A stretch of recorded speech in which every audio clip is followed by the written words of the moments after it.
বিসমিল্লাহির রহমানির রহিম। উপস্থিত আজকের নতুন সদস্য নবায়ন এবং পুরাতন যারা নতুন সদস্য সংগ্রহ এবং পুরাতন সদস্য যারা আছে তার নবায়ন, আর আমাদের অনেক নেতা অনেক গুরুত্বপূর্ণ বক্তৃতা করেছে।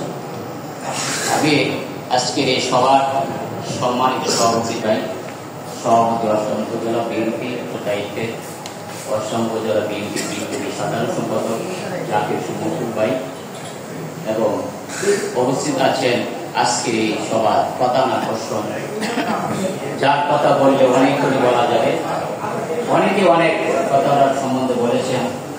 নব্বইয়ের অন্যতম সভাপতি অ্যাডভোকেট শরীফুল ইসলাম শরীফ ভাই অবস্থিত আছেন।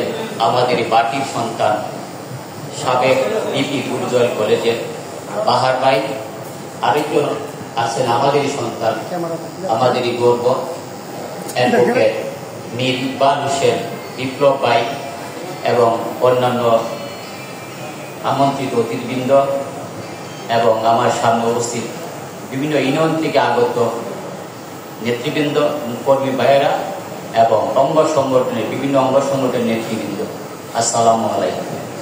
আমি আসলে বক্তৃতা দেওয়ার কিছু নাই। আমরা আজকে বক্তৃতার দিক নির্দেশনা বক্তৃতা করবেন আমাদের প্রধান অতিথি এবং বিশেষ অতিথিগণ, আর আমরা শুধু এইগুলা ধৈর্য সহকারে শুনবো।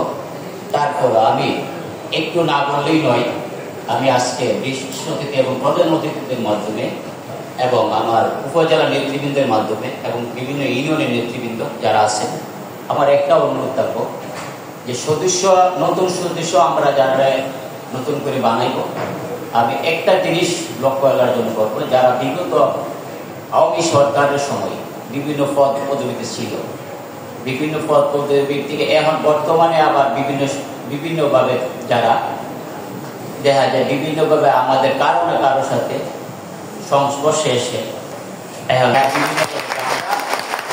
আমরা সদস্য বিভিন্ন জায়গায়, এটা তাদের জন্য একটা হাতিয়ার স্বরূপ এবং বিভিন্ন জায়গায় সাদাবাজির জন্য একটা হাতিয়ার স্বরূপ।